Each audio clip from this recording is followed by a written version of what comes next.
გამარჯობა. დღევანდელ ვიდეოში გესაუბრებით ოლიმპიურ თამაშებზე მომხდარ ტრაგიკულ შემთხვევებზე.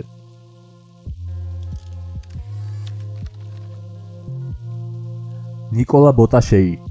მანამ სანამ ალბერტვილეში, საფრანგეთში, დაიწყებდნენ მზადებას ოლიმპიური თამაშებისთვის, რომელიც 1992 წელს უნდა ჩატარებულიყო. ბოტაშეი გახლდათ 1991 წლის ყველაზე სწრაფი შვეიცარიელი მოთხილამურე. ის ითვლებოდა ერთ-ერთ საუკეთესოდ, ჩემპიონად, რომელსაც შეეძლო 130 კმ/სთ სიჩქარით სრიალი. თავის თანაგუნდელებთან ერთად სრიალისას ის უბედური შემთხვევის მსხვერპლი გახდა. მოთხილამურეებს უკვე რამდენჯერმე დაფარული ჰქონდათ მათთვის განკუთვნილი გზა. თუმცა ბოლო წრეზე ბოტაშეი სასტიკად შეეჯახა თოვლის მწმენდავს, რის შედეგადაც სამწუხაროდ ადგილზევე გარდაიცვალა.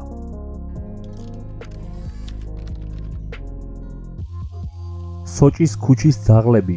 2014 წლის სოჭის ზამთრის ოლიმპიადის განმავლობაში, მანამ სანამ ქალაქი მონაწილეებითა და გულშემატკივრებით აივსებოდა, საჭირო იყო ქალაქისთვის ახალი ინფრასტრუქტურის და დამატებითი ფუნქციების დამატება, რათა ოლიმპიადისთვის ღირსეული მასპინძლობა გაეწია. ამ ყველაფერს ასე ვთქვათ ხელს უშლიდა ქალაქში და ქალაქის ახლომახლო მცხოვრები უამრავი უპატრონო ძაღლი. ადმინისტრაციამ განაცხადა, რომ საჭირო იყო ძაღლების მასობრივი მკვლელობა. თუმცა აქვე თქვეს, რომ ცხოველების განადგურება საერთაშორისო შეჯიბრის მზადებისთვის გააკუთვნილ გეგმაში არ შედიოდა. ამიტომ ამ საქმის გასაკეთებლად დაიქირავეს კომპანია, რომელიც უპატრონო ძაღლებს ბიოლოგიურ ნარჩენებად განიხილავდა.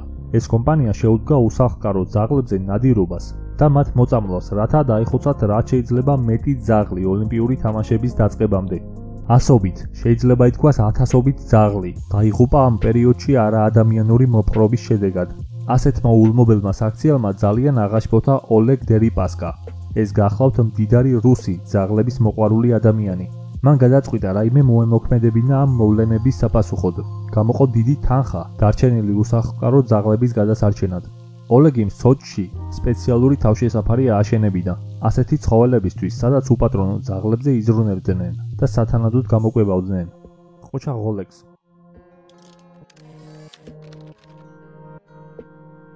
ნუდ ჯენსენი. 23 წლის ნუდ ჯენსენი იყო დანიელი ველოსიპედისტი, რომელიც მონაწილეობდა ველოსიპედისტთა შეჯიბრებაში 1960 წელს რომში ჩატარებულ ზაფხულის თამაშებში. შეჯიბრი იმართებოდა 100 კილომეტრის სიგრძის გზაზე 40 გრადუს სიცხეში. 4 კაციანმა გუნდმა მოითხოვა სამედიცინო დახმარება, როდესაც ერთ-ერთი მათგანი წაიქცა მზის დარტყმის შედეგად. დარჩენილმა სამმა მონაწილემ, მათ შორის ნუდმაც, ფარხმალი არ დაყარა და ბოლომდე გააგრძელა შეჯიბრი ყოველგვარი დახმარების გარეშე. მათ მოიგეს ვერცხლის მედალი. შეჯიბრის დასრულების შემდეგ ჯენსენმა უთხრა თავის მეგობრებს, რომ მას თავფლუ ესხმოდა და თავს შეუძლოდ გრძნობდა. მათ წყალის შეცხმით და გამხნევებით სცადეს მისი მომჯობინება. შემდეგ ნუდი უბრალოდ წავიდა. წასვლიდან მალევე ის მიწაზე დაეცა და თავის ქალა გაიტეხა. გადაიყვანეს სასწრაფოთი, თუმცა შუადღემდეც კი ვერ იცოცხლა.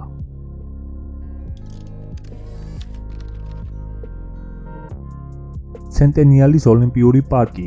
1996 წელს ატლანტაში ჩატარდა ზაფხულის ოლიმპიური თამაშები.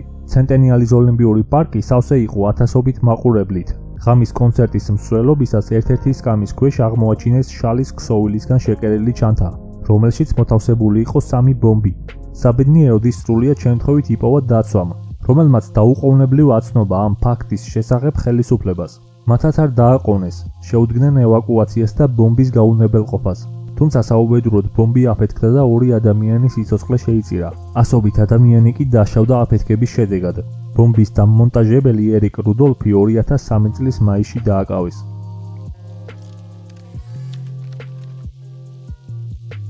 შავი სექტემბერი. 1972 წლის ზაფხულის ოლიმპიადის მეორე კვირას მიუნხენში ოლიმპიური თამაშების მსვლელობისას დიდი ტრაგედია დატრიალდა. პალესტინელმა ტერორისტულმა ჯგუფმა სახელად შავმა სექტემბერმა იარაღით დაარბია ოლიმპიური სოფელი. მთელი ღამის განმავლობაში და ტყვე დაიყვანა 11 ისრაელის მოქალაქე ათლეტი. 8 კაცისგან შემდგარმა ტერორისტულმა ჯგუფმა მოითხოვა 234 ადამიანის განთავისუფლება ისრაელის ციხიდან. ისრაელმა უარი თქვა ამ მოთხოვნის დაკმაყოფილებაზე, ხოლო გერმანიამ ტერორისტებს შესთავაზა თანხა მძევლების განთავისუფლების სანაცვლოდ. ტერორისტებმა არ მიიღეს გერმანიის წინადადება. სნაიპერები განაწილდნენ შემთხვევის ადგილას და მაშველებიც მობილიზებულნი იყვნენ. მიუხედავად ამისა, სიტუაცია აირია. გამტაცებლებმა ცეცხლი გაუხსნეს სამართალდამცავებს. საბოლოოდ ამ ოპერაციას ემსხვერპლა როგორც მძევლების სიცოცხლე, ასევე გერმანელი პოლიციელი და 5 ტერორისტი. დანარჩენი 3 ტერორისტი დაკავებული იქნა. ოლიმპიური თამაშები ამ უბედური შემთხვევის შემდეგ შეჩერდა. დაღუპულ მძევლებს სათანადო პატივი მიაგეს. რიოს მშენებლები. ზოგადად, როდესაც ოლიმპიადა კონკრეტულ ქალაქში ან რეგიონში ტარდება, საჭიროა ამ ადგილის განახლება, რათა ზუსტად აკმაყოფილებდეს იმ სტანდარტებს, რაც ოლიმპიადის ჩასატარებლად აუცილებელია. ასეც მოხდა 2016 წლის რიოს ზაფხულის ოლიმპიადის მზადების პროცესშიც. გაფართოვდა რიოს მეტროს სადგურის ხაზები, 2 მუზეუმი გადაკეთდა და ოლიმპიური პარკიც აშენდა. სამწუხაროდ ამ სამშენებლო სამუშაოებს 11 მშენებელი სიცოცხლე შეეწირა. სიკვდილის ასეთი რაოდენობა საგანგაშოა და ხელმძღვანელები ამას ცუდად დაგეგმილ პროექტს აბრალებენ. 3 მათგანი დაიღუპა მეტროსადგურების მშენებლობისას, 2-იც ოლიმპიური პარკის, ხოლო დანარჩენები მუზეუმის სამუშაოებს ემსხვერპლნენ. გარდა სიკვდილის ფაქტებისა, მშენებლობისას დაშავდნენ სხვა მუშებიც, რომელთაც მრავალი სახის დაზიანება ჰქონდათ. მაგალითად, ერთ-ერთ მათგანს ცალი ფეხის მოჭრაც კი დასჭირდა სიცოცხლის შესანარჩუნებლად. ნოდარ ქუმარიტაშვილი. ნოდარ ქუმარიტაშვილი ქართველი მოციგავე. დაიღუპა 2010 წლის ზამთრის ოლიმპიური თამაშების გახსნის ცერემონიის დღეს, ვარჯიშის დროს. 2010 წლის 12 თებერვალს ოლიმპიური თამაშების გახსნამდე რამდენიმე საათით ადრე, საქართველოს ოლიმპიური ნაკრების წევრმა მოციგავე ნოდარ ქუმარიტაშვილმა უისლერის ოლიმპიურ ტრასაზე, ერთ-ერთი ბოლო სავარჯიშო დაშვების დროს, მართვა დაკარგა და 143.3 კმ/სთ სიჩქარით მოძრავი ციგა ტრასის ბორტს შეეჯახა. ამის შედეგად იგი ციგიდან ამოვარდა და ტრასიდან მოშორებით ლითონის კონსტრუქცია შეეჯახა. სასწრაფო დახმარების ვერტმფრენით ის მაშინვე საავადმყოფოში გადაიყვანეს, თუმცა მისი გადარჩენა ვერ შეძლეს. 21 წლის ქართველი სპორტსმენი საავადმყოფოში მიყვანის შემდეგ გარდაიცვალა. აღსანიშნავია, რომ საწვრთნელი დაშვებისას ზუსტად იმ მოსახვევში ძლივს გადაურჩა ტრაგედიას ორგზის ოლიმპიური ჩემპიონი, იტალიელი არმინ ცოგელერი, რომელმაც მართვა დაკარგა და ციგიდან გადმოვარდა 200 მეტრი ზურგზე დაცემულმა ისრიალა.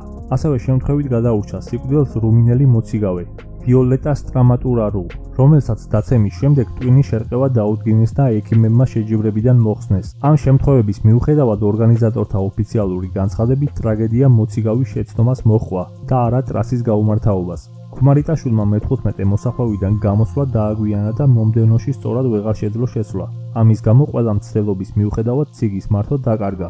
ნათქვამია ოლიმპიური საზოგადოების კომიტეტისა და ციგაობის საერთაშორისო ფედერაციის ერთობლივ განცხადებაში. 17 თებერვალს ნოდარ ქუმარიტაშვილის ცხედარი საქართველოში ჩამოასვენეს. 20 თებერვალს სპორტსმენი მის მშობლიურ ბაკურიანში ეკლესიის ეზოში დაკრძალეს. ბაკურიანში იმ ქუჩას, სადაც ნოდარ ქუმარიტაშვილი ცხოვრობდა, ქართველი ოლიმპიელის სახელი ეწოდა. ნოდარ ქუმარიტაშვილი ზამთრის ოლიმპიადების ისტორიაში მეოთხე სპორტსმენია, რომელიც დაიღუპა. ვიდეოს დასასრულს გეტყვით რამდენიმე საინტერესო ფაქტს ოლიმპიურ თამაშებზე. ოფიციალური ოლიმპიური დროშა შექმნა პიერ დე კუბერიტმა 1914 წელს. 5 წრე, რომელიც გამოსახულია დროშაზე, არის სიმბოლო 5 მნიშვნელოვანი კონტინენტის მეგობრობისა. ოლიმპიური ცეცხლი პირველად 1928 წელს ამსტერდამის ოლიმპიადაზე გამოჩნდა. უკანასკნელად ოლიმპიური ოქროს მედლები, რომლებიც მთლიანად ოქროსგან იყო დამზადებული, 1912 წლის ოლიმპიადაზე გადაეცათ გამარჯვებულებს. მას შემდეგ ოქროში ამოვლებული თუ რაღაც მსგავსია. ოლიმპიადის გახსნის პირველი ოფიციალური ცერემონია 1908 წლის ლონდონის ოლიმპიურ თამაშებზე ჩატარდა. დღეისათვის სულ ეს იყო. თუ მოგეწონათ ვიდეო, აუცილებლად გამოიწერეთ არხი.